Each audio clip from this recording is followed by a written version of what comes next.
Por la señal de la Santa Cruz de nuestros enemigos, líbranos, Señor Dios nuestro, en el nombre del Padre, y del Hijo, y del Espíritu Santo. Amén.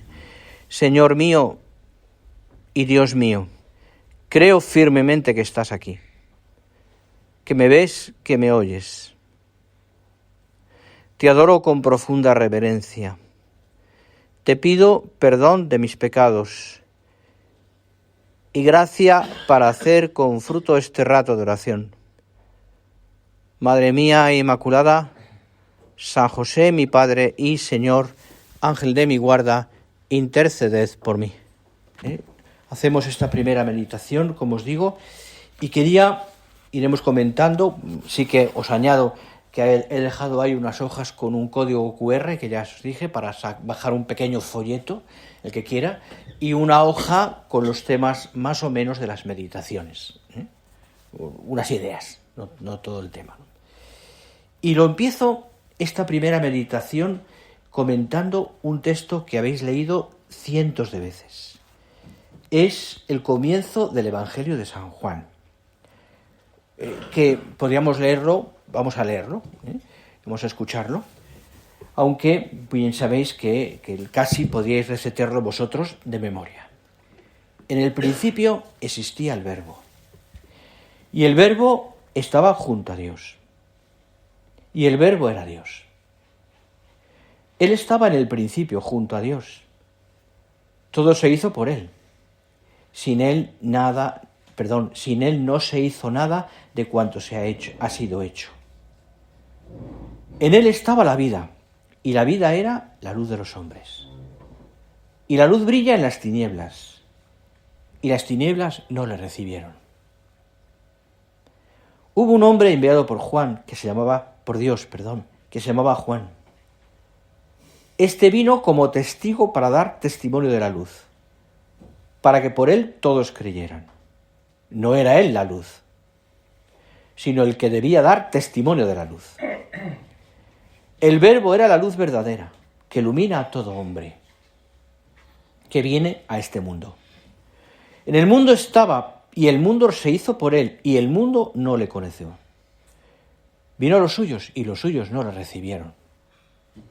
Pero a cuantos le recibieron, les dio la potestad de ser hijos de Dios, a los que creen en su nombre, que no han nacido de la sangre, ni de la voluntad de la carne, ni del querer del hombre, sino de Dios. Y el Verbo se hizo carne y habitó entre nosotros, y hemos visto su gloria, gloria como de unigénito del Padre, lleno de gracia y verdad. Juan da testimonio de él y clama: este era de quien yo dije, el que viene después de mí ha sido antepuesto a mí, porque existía antes que yo. Pues de su plenitud todos hemos recibido gracia por gracia. Porque la ley fue dada por Moisés, y la gracia y la verdad vinieron por Jesucristo. Y acaba diciendo el último versículo: a Dios nadie lo ha visto jamás, el Dios unigénito, el que está en el seno del Padre, él mismo lo dio a conocer. Podría dejar ahora en silencio para que cada uno personalmente piense estas palabras, porque tienen todo el contenido de la fe y todo el contenido también de la revelación.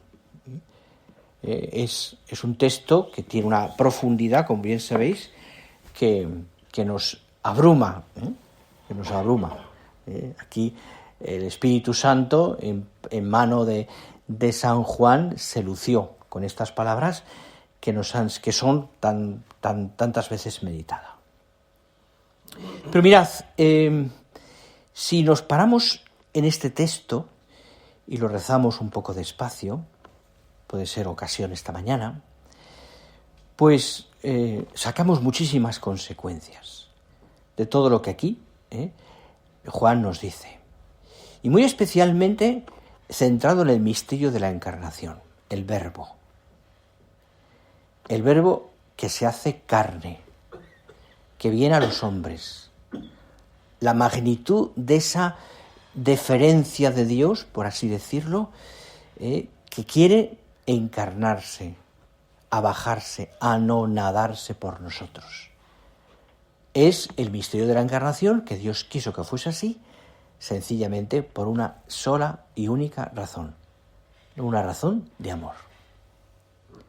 De ahí que pensemos, en primer lugar, que nosotros, como sacerdotes, tenemos que ser hombres, podríamos decir, hombres del amor, hombres enamorados, que vivimos para amar y para dar ese amor a los demás también.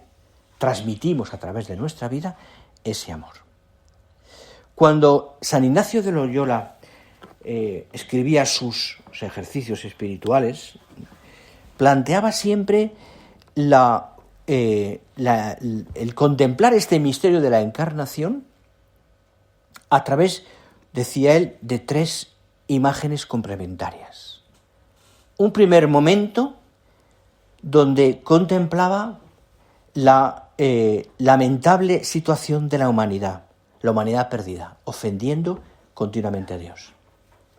Un segundo momento donde contemplaba que en el seno de la Trinidad, Padre, Hijo y Espíritu Santo se reunían en consejo para ver qué podían hacer. Es una manera de explicarlo. Y un tercer momento que contemplaba la anunciación de San Lucas para contemplar el sí de María, que era la puerta de la encarnación. Creo que nos sirve esto. ¿Qué nos sirve esto? El prólogo que acabamos de leer comienza dando contexto al hecho. La encarnación, como hemos dicho, la historia empieza ahí, antes y después de Cristo. Antes y después de Cristo. La encarnación es un punto de inflexión en la historia de la humanidad. Quieran o no quieran muchas personas, o quieran descristianizar nuestra sociedad y quitar del medio a Cristo. Nosotros hemos querido, la Iglesia ha querido poner en el centro de la humanidad, en el centro de la historia, este misterio, porque es revelador, el más importante. Pero requiere, para ser comprendido, en cuanto a punto de inflexión, un contexto previo, que es básicamente el misterio de Dios que existe desde el principio y que es Padre, Hijo y Espíritu Santo. Porque sin el contexto de esa persistencia no se entiende la encarnación y tampoco la creación. Decía Benedicto XVI que la creación se sostiene en el principio, en el verbo, se complacía, mejor dicho, Benedicto XVI, se complacía explicando cómo al principio no estaba el caos, decía, sino el logos, el amor. Y añadía, pensar que en el principio estaba el verbo es mucho más exacto y da más luz que al principio estaba el caos. O la Eva mitocondrial, o lo que queráis. Estaba el verbo. Por eso podríamos interpretar la creación divina, la creación como una locución divina. Una creación que nos habla.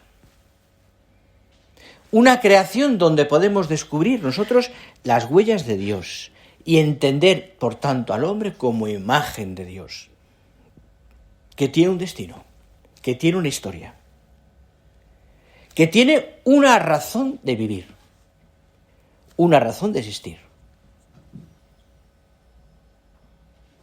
Por tanto, la encarnación la entendemos en el misterio de la Trinidad. Primer punto.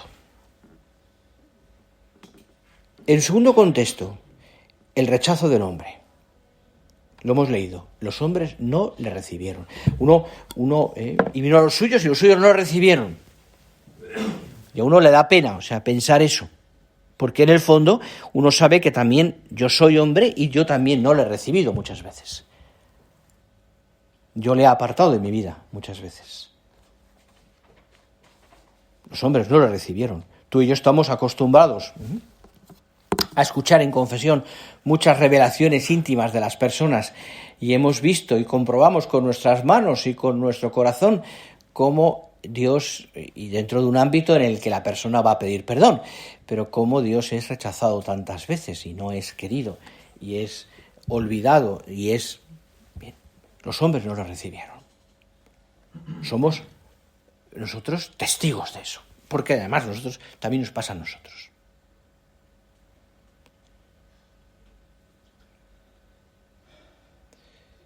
Un Dios que busca al hombre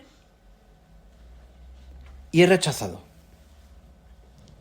que envía a su propio hijo y también es rechazado, como la parábola de los leñadores homicidas.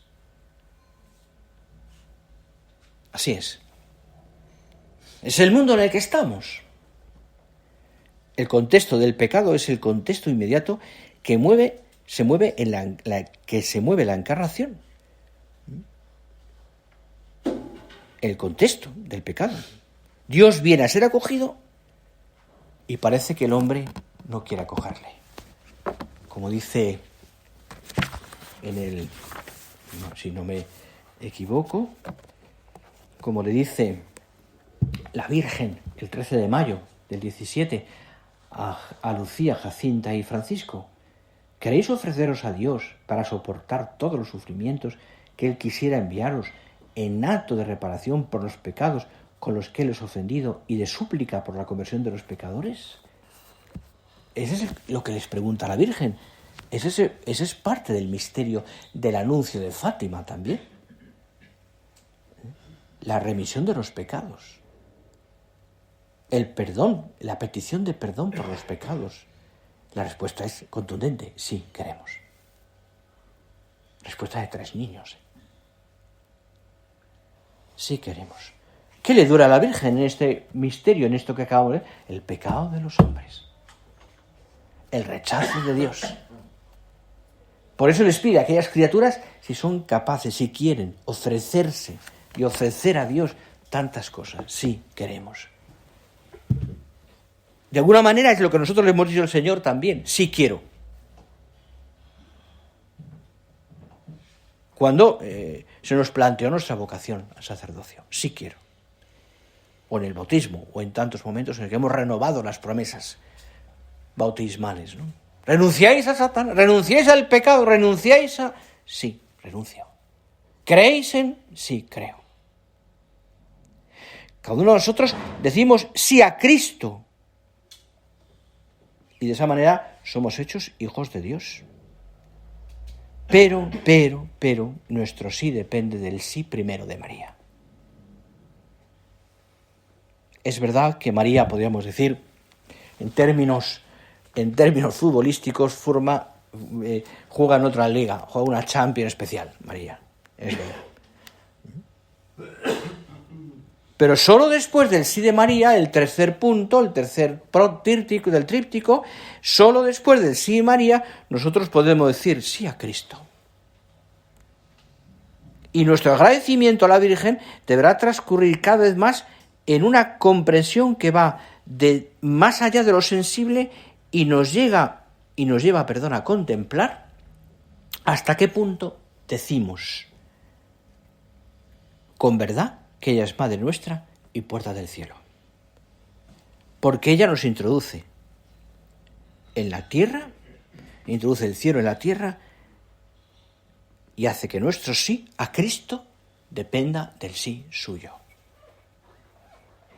El sí de María, la puerta que nos abre la encarnación. La puerta que nos abre la encarnación. Explicaba a unos niños pequeños hace tiempo la anunciación y la encarnación y les decía: imaginaros que la Virgen hubiera dicho que no. ¿Sabéis qué pasaría? No tendríamos Navidad. Entonces pusieron todos nerviosos, claro. Ni regalos, ni nada. No tendríamos Navidad. Claro, no celebraríamos nada. No, todo depende de sí de María. Del sí de nuestra Madre. Por eso desde María el mundo no es solo tinieblas, ni mucho menos. Es de verdad un punto de inflexión verdadero. Y en ese punto de inflexión, en ese momento vivimos nosotros, todos nosotros. Por tanto, pensarlo, la encarnación del Verbo trae como primera consecuencia la posibilidad de prestar un sí que nos hace hijos. Y aquí introducimos esa primera parte que os decía del curso de retiro. Hijos de Dios. Hijos de Dios. Esto, querido hermano, tendría que llevar a nosotros, a cada uno de nosotros, a reforzar una característica muy peculiar de nuestra vida sacerdotal.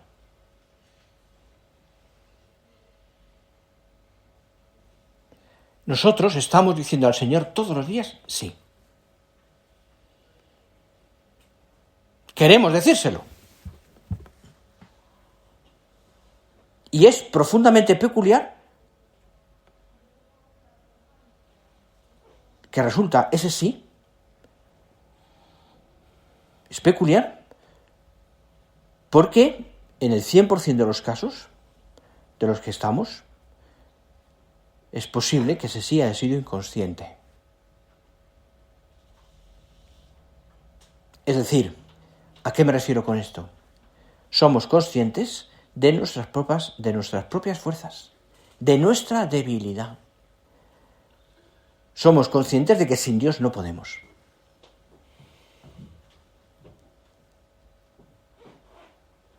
De que sin Dios no podemos. Y si pensamos en la grandeza de nuestro sacerdocio, en el don que Dios nos ha dado y en nuestras fuerzas, yo creo que uno es consciente de la imposibilidad de la pequeñez. No te olvides, y esto es importante, que somos transmisores de algo muy grande, que en tus manos y en las mías el pan se hace el cuerpo y la sangre de Cristo. Que en tus manos y las mías, cuando yo digo yo te absolvo de tus pecados, es Cristo quien está absolviendo, o yo te bautizo, o lo que sea. Y por tanto la grandeza del don que Dios tenemos nos supera. Hemos dicho que sí. Quizás en algún momento inconscientemente, es decir, no hemos valorado totalmente lo que significa. Entendedme esto, no quiero hacerlo general esto, pero creo que sí, que cuando, como decía el cura de Ars, nos enteraremos bien de qué es el sacerdocio en el cielo. Nos enteraremos bien de qué es el sacerdocio en el cielo. Aquí en la tierra tenemos tantas limitaciones, pero hemos dicho que sí. Tenemos muchas limitaciones, pero hemos dicho que sí. A la sombra, a la ayuda del sí de María. Del sí de María. Ese sí es el que nos hace hijos.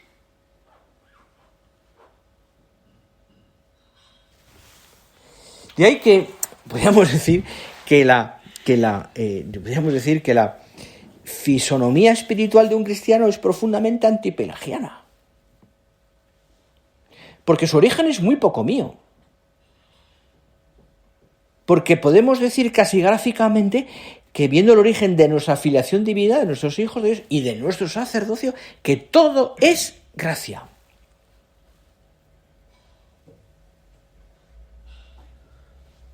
Que el sí fundamental de mi vida lo ha dado por mí el Señor. Y mi tarea consiste en hacer lo mío.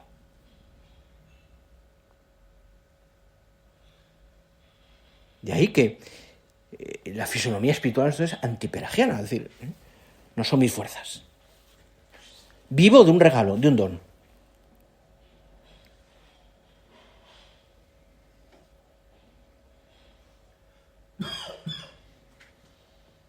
Hijos de Dios.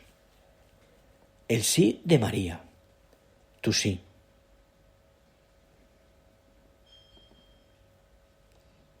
Deseos de ser buenos hijos de Dios. Es verdad que tenemos que hacer muchas veces de hijo pródigo, como decía San José María, sí. Y muchas veces al día. Pero también quiere Dios que seamos buenos hijos, También quiere Dios que seamos buenos hijos. Y cada día un poco más. Buenos hijos.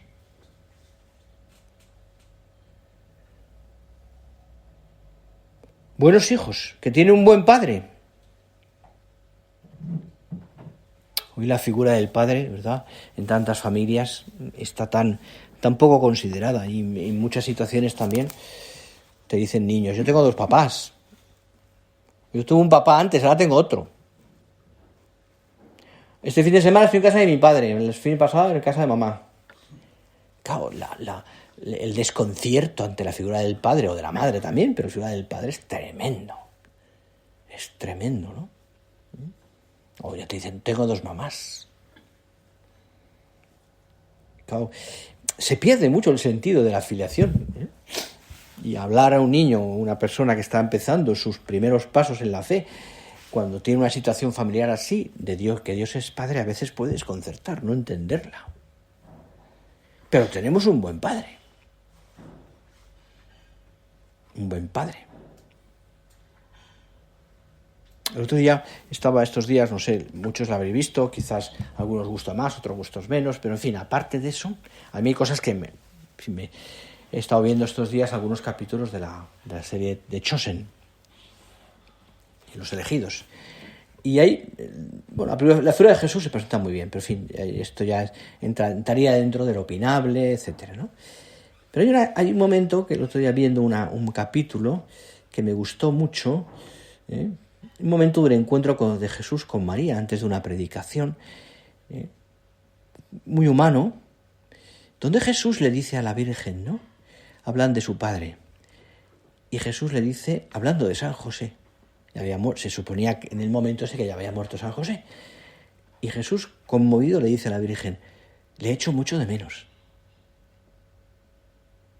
Claro, Jesús es hombre y ha tenido un padre que le ha enseñado, que le ha querido, que le ha mostrado la vida, que le echo mucho de menos, dice. Me gustó por la humanidad santísima del Señor, ¿no? Es decir, que como todos nosotros pensamos en nuestro Padre, piensas tú, pienso yo, y a veces quizás lo tienes en el cielo, quizás lo tienes vivo, no lo sé. Le echo mucho de menos. Tenemos un buen Padre. Por eso tenemos que ser buenos hijos. Buenos hijos. Es algo que está en la vida de todos los hombres. El sentido de la paternidad. Es muy difícil vivir ese consejo cuando uno se siente huérfano, o cuando no tiene padre, o cuando ha pasado lo que ha pasado en tantas familias. Por eso os digo que a veces es difícil entender el sentido de paternidad cuando hay situaciones familiares que son tremendas.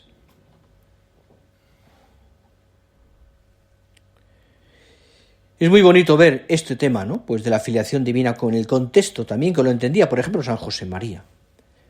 Él descubre ese misterio, lo conocía evidentemente, pero lo descubre más profundamente un día muy concreto, muy concreto. Pero no solamente él describe, ¿no?, ese momento, y describe sobre todo el sentido que él entiende entonces de la filiación divina como hijo de Dios, no solamente la conciencia de la filiación divina, no solo serlo, sino saberlo, dice. No solo serlo, sino saberlo. Porque cuántos que son hijos de Dios ni siquiera se saben que son hijos de Dios. Y lo huelen. Todo bautizado es hijo de Dios, pero a veces ni se enteran.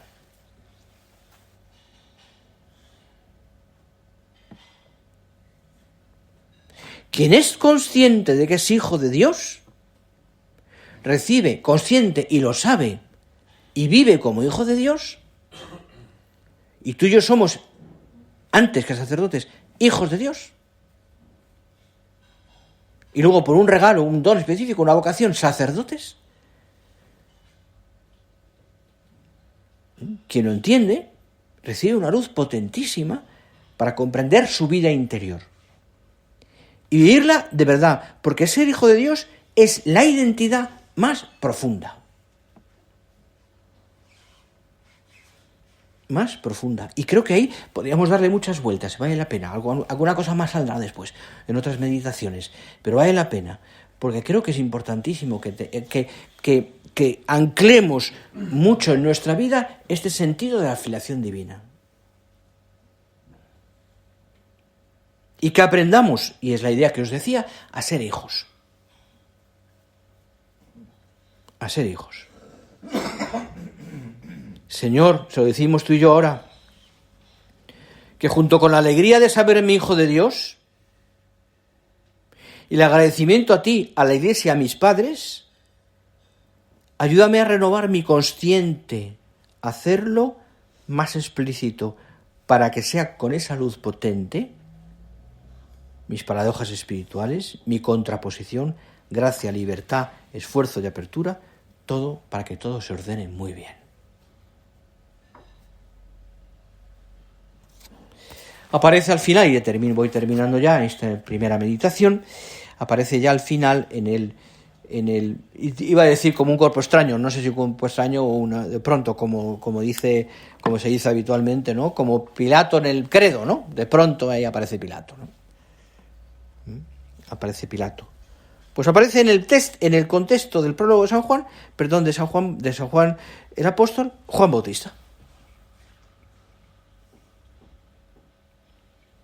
Fíjate que no se habla de María, se habla en el contexto así como, pero Juan sí. Y 2 veces. Es el testigo de la filiación. Aparece como el que la anuncia, como el que sirve, en estrecha relación con el misterio fundamental.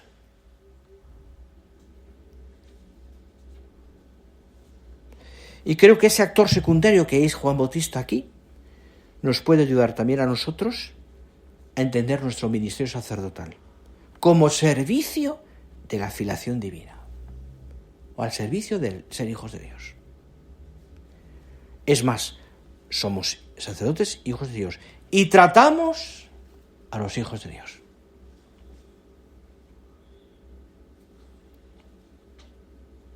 ¿Sabéis, no? El sacerdocio, nos dice, recuerda al concilio, el sacerdocio ministerial está al servicio del sacerdocio común.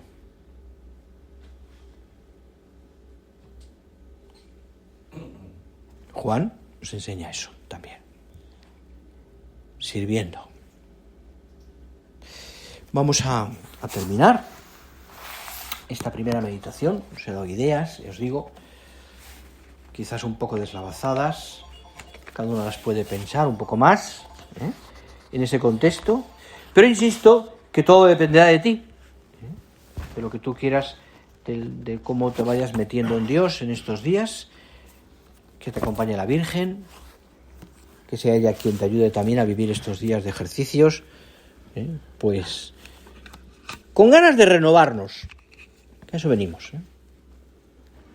Descansaremos, viviremos estos días junto a María, pero que haya un deseo interior tuyo y mío también de renovarnos, de convertirnos, de volver a empezar, como hijos de Dios y como sacerdotes.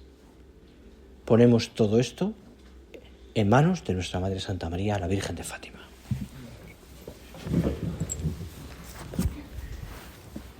Te doy gracias, Dios mío, por los buenos propósitos, afectos e inspiraciones que me has comunicado en esta meditación. Te pido ayuda para ponerlos por obra. Madre mía Inmaculada, San José, mi Padre y Señor, Ángel de mi guarda, interceded por mí.